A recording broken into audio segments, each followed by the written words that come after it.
momento no existe un solo indicio que vincule al presidente de la República en un acto de corrupción. Ministro, buenas noches. Buenas noches, gracias por la oportunidad y muy contento por lo que ha sucedido el día de hoy en Las Bambas. Realmente el diálogo alturado, responsable, con la participación de actores importantes como la Defensoría del Pueblo, han permitido resolver este conflicto que venía de hace algunos meses y que tenía antecedentes también de compromisos incumplidos de hace muchos años. Gracias a Dios hoy se resolvió, tenemos una ruta y una agenda marcada para poder en 30 días atender las prioridades, hacer el acompañamiento junto con la Defensoría a la empresa y a las 6 comunidades que han planteado sus reclamos y tienen compromisos pendientes, y creo yo que vamos a terminar con buenos resultados porque hay un compromiso sincero, responsable de las partes involucradas. Ministro, hay acuerdos que se arribaron el día de hoy a cumplirse en esos 30 días, como bien lo mencionas, y nos llama la atención el punto 5, en la que se menciona que la minera Las Bambas se compromete a no reiniciar actividades en el Tajo Chalcobamba durante 30 días de la tregua, y la comunidad campesina de Huancuire levanta toda la medida de protesta. ¿Por qué la empresa minera no puede reiniciar actividades específicamente en esa zona, conociéndose que mañana se reinician las operaciones? Sí, ese es un acuerdo entre las partes que nos parece razonable porque los comuneros Huancuire están posesionados en esa zona en el que hay un conflicto de carácter judicial con la empresa. Se están dando una tregua para poderlo resolver específicamente en esa zona, por eso es que la empresa, en un gesto de negociación, ha dicho que no va a realizar actividades ahí hasta que se siente con la comunidad de Huancuire específicamente y puedan ver si resuelven ese problema como está encaminado en la vía judicial o lo pueden resolver extrajudicialmente. Es decir, son 6 comunidades que tienen agendas y compromisos particulares por cada comunidad. En lo general, el día de mañana se restablecen todas las actividades económicas, tanto para la empresa MMG Las Bambas y también para los microempresarios, para toda la actividad comercial de la zona de Chalhuahuacho, de Las Bambas y de todo Apurímac. Señor ministro, ustedes han escuchado a las 6 comunidades. Yo quiero que usted nos pueda contar cuál le parece los pedidos o requerimientos que son más complejos de que se puedan solucionar o cumplir. Recuerdo que en los 55 días exitosos estuvo conversando con cada una de ellas y una de ellas pedía incluso ser socio de Las Bambas o, por ejemplo, había comunidades que pedían cifras sinceramente exorbitantes. ¿Cómo se va a realizar esta muñeca política para que se llegue a un acuerdo y estos 30 días de tregua puedan prosperar? Sí, estos 30 días persiguen agendar prioridades. Por ejemplo, en el caso de Las Bambas, tienen pendiente que la empresa les adquiera 180 hectáreas de terreno para sus pastizales. La empresa se ha comprometido a esto en el menor plazo posible y yo creo que se va a cumplir dentro de esos 130 días. Existe un centro educativo en Fuerabamba que está pendiente de terminar acabados y ponerles docentes. También el Ejecutivo se ha comprometido a través del Ministerio de Educación, del Ministerio de Salud, a acompañar estas actividades porque es verdad que el Estado tiene que acercarse a las comunidades y a los pueblos más alejados del Perú y hacer el acompañamiento en estas actividades que, si bien es cierto, son pactadas entre Las Bambas como empresa y los comuneros. El Estado debe cumplir un rol de seguimiento y de garante de que esto se cumpla, pero también participar de estas necesidades básicas como es educación, salud y infraestructura. Ahora, ministro, en el tema de salud, ¿cuáles son las deudas pendientes que tiene el gobierno? No me refiero a este gobierno, al gobierno como institución, como Estado, como gobierno central. Sí, mire, hemos visto mucha precariedad en los temas de salud. Hay centros médicos que carecen de personal médico y asistencial. Tenemos, por ejemplo, en Las Bambas, en Fuerabamba específicamente, un centro médico que solo tiene personal técnico, falta un jefe médico ahí. A veces una emergencia, tienen que ir hasta Chalhuahuacho, tienen que ir hasta Apurímac y resulta complicado para la atención de la salud de los comuneros que están en la zona altoandina. Creo que el Estado no llegó o llegó muy escasamente a esa zona, y creo que es la oportunidad de haber constatado y presenciado en situ estas necesidades para poder en el Consejo de Ministros informar en el próximo Consejo y ver cómo se agenda también por parte del Ejecutivo prioridades de atención en salud, en educación, en infraestructura y también en trabajo a través de Agrorural y a través del Ministerio de Vivienda, que tiene programas especiales. Señor ministro, durante los 55 días que la minera estuvo paralizada, lamentablemente se realizaron enfrentamientos entre los comuneros, la policía o personas que había contratado la minera. Producto de ello hay personas heridas de bala, hay una persona que ha perdido un ojo. Recuerdo una noticia donde niños de un colegio salieron a poder respaldar a sus padres en este enfrentamiento. La pregunta es, ¿quién se va a hacer responsable, la minera o el gobierno?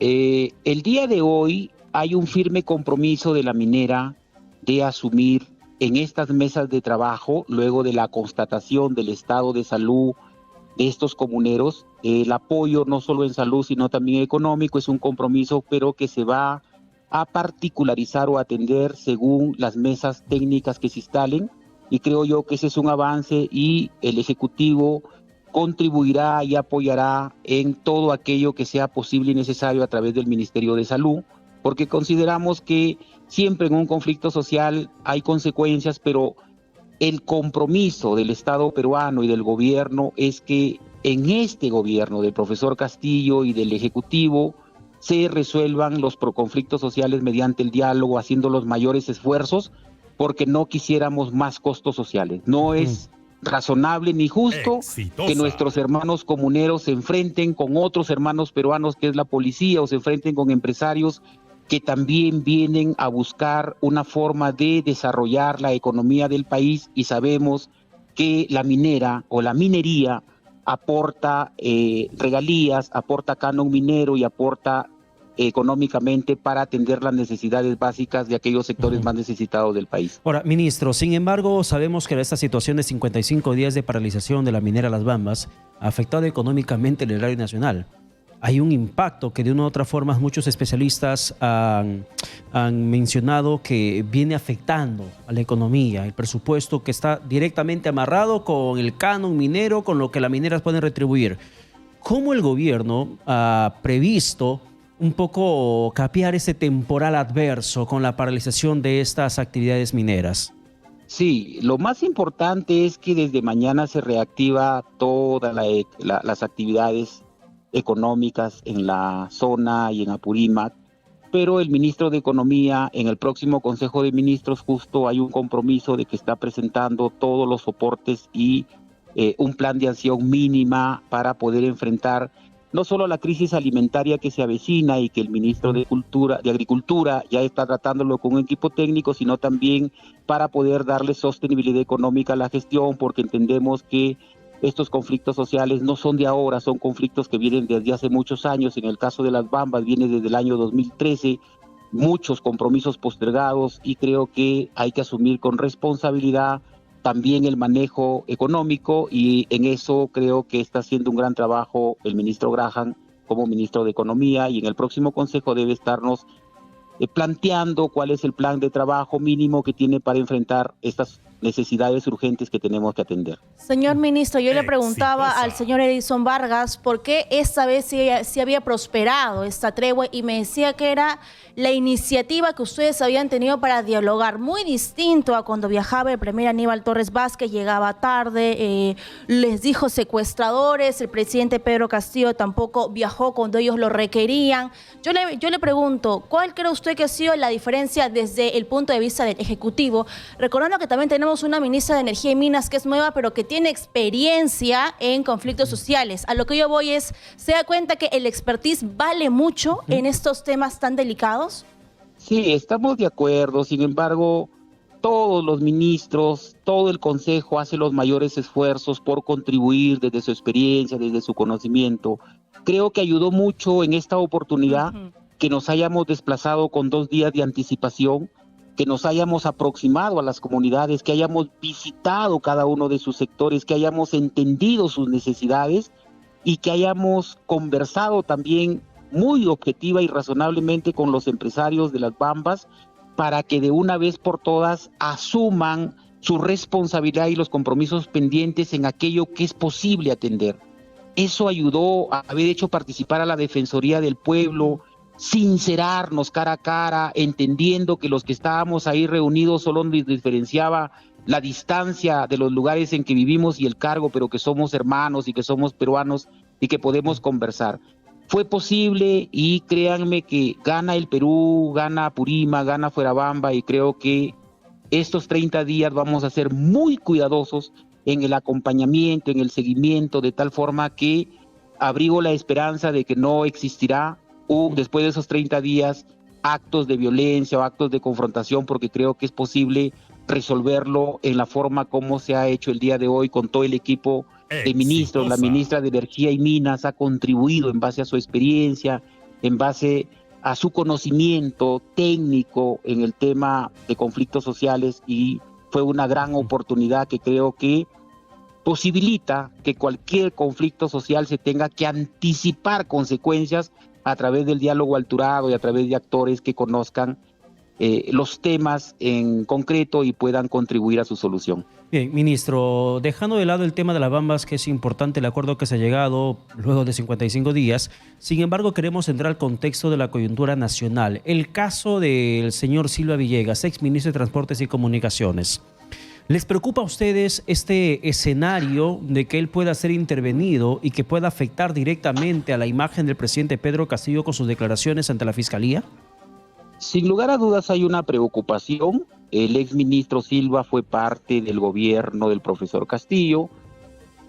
Sin embargo, cada quien asume la responsabilidad individual por sus actos. Segundo, es una investigación que se encuentra a nivel fiscal y la Fiscalía es la que va a determinar en su momento el nivel de responsabilidades. Creo yo que, como lo hemos señalado, no solo el presidente de la República, sino muchos ministros desde el Consejo de Ministros en este gobierno y particularmente desde el Ministerio de Justicia hemos señalado con precisión que todo acto que tenga indicios de corrupción tiene que ser investigado y son los órganos legitimados como el Ministerio Público y el Poder Judicial quien tendrá que determinar en su momento las responsabilidades que pueda haber por la actuación de quienes han participado en esos actos que son objeto de investigación. Sin lugar a dudas hay una preocupación tanto del presidente, quien está constantemente evaluando a los ministros en su función y en su actuación, pero es una situación que se encuentra dentro del ámbito fiscal y judicial y es en ese espacio donde se tendrá que determinar responsabilidades. ¿Y a ustedes no les preocupa la imagen que tiene ahora ese gobierno? Porque si hacemos un recuento, ¿no? Los dinámicos del centro prófugo, los sobrinos del presidente Pedro Castillo prófugo, Bruno Pacheco, exsecretario general de Palacio prófugo, y ahora el señor Silva prófugo. Las personas que podrían hablar, que podrían declarar y que podrían quizás tener algún tipo de declaración que afecte a ese gobierno del presidente Pedro Castillo, están no habidos. Usted lo ha dialogado con el presidente, ¿no cree que sería mejor que él abra las puertas del Palacio para que sea investigado? ¿Por qué interponer esta demanda? ¿Por qué este recurso de nulidad que se presentó el día viernes pasado? ¿No es mejor que el presidente diga, no le temo a la justicia, así que investíguenme, tienen aquí las puertas abiertas? Porque simplemente es una prerrogativa constitucional. El presidente de la República se tiene que defender y hacer uso de su prerrogativa constitucional. No olvidemos que anteriores gobiernos han estado investigados por actos de corrupción y esos actos de corrupción han sido archivados en la Fiscalía de la Nación porque no era la etapa para investigarlos. Recordemos el caso del expresidente Alan García, estuvo con una presunta investigación que fue archivada porque la prerrogativa constitucional es que no puede ser investigado durante su mandato. Con respecto a las otras investigaciones de terceras personas, he señalado y lo ratifico de que es la Fiscalía y el Poder Judicial quien determinará responsabilidades individuales. Lo que sí puedo afirmar es que hasta el momento no existe un solo indicio que vincule al presidente de la República en un acto de corrupción. Claro, pero ministro, y lo que sí. Justamente la investigación va a permitir conocer si es que hay pruebas o no contra el jefe de Estado. Sin embargo, usted comparte la idea o el argumento legal del abogado Benji Espinosa, defensor del presidente, en torno a que la Constitución, de manera clara, dice que no se puede acusar a un presidente y por extensión tampoco se lo puede investigar, ¿usted es también partícipe de esa interpretación de la Constitución? Es que esa es la interpretación dogmática correcta. Yo soy abogado 25 años y soy abogado penalista. Y esa postura no solo es nuestra, no es aislada, es la postura de la Corte Suprema de la República desde el año 2001 y es la postura también de la Convención Americana de Derechos Humanos que establece que cuando una persona ejerce el cargo de presidente de la República no se le puede interrumpir ni distraer en el ejercicio de su función, porque cuando se habla de acusar, que es el término máximo de quien se encuentra vinculado a un acto de presunta delictuosidad, en ese término de acusar se incorporan el procesar, el ser investigado, el ser indiciado. De tal forma que esa es la interpretación correcta y así ha quedado sentada en los precedentes emitidos por la Fiscalía de la Nación, de tal forma que solo el presidente, a través de su defensa, hace uso de esa prerrogativa legal. Solo cierro con esta pregunta. Si existe alguna prueba fehaciente de que el presidente Pedro Castillo conocía de esta red criminal dentro del MTC, ¿usted renunciaría? Estamos en un escenario futuro. En derecho se aplica intervalos de la teoría del conocimiento: posibilidad, probabilidad y certeza. Estamos recién en el intervalo de posibilidad. Cuando se dé esa situación, sin lugar a dudas, yo tomaría una decisión firme que vaya en correspondencia con mis principios y con mi formación, no solo jurídica, sino personal. Bien, ministro, para terminar, por favor, la pregunta respecto a la presidenta del Parlamento, Mari Carmen Alba. ¿Usted comparte esta denuncia constitucional que se le ha planteado por haber vinculado a las Fuerzas Armadas en sus declaraciones de la pretensión de vacancia al presidente?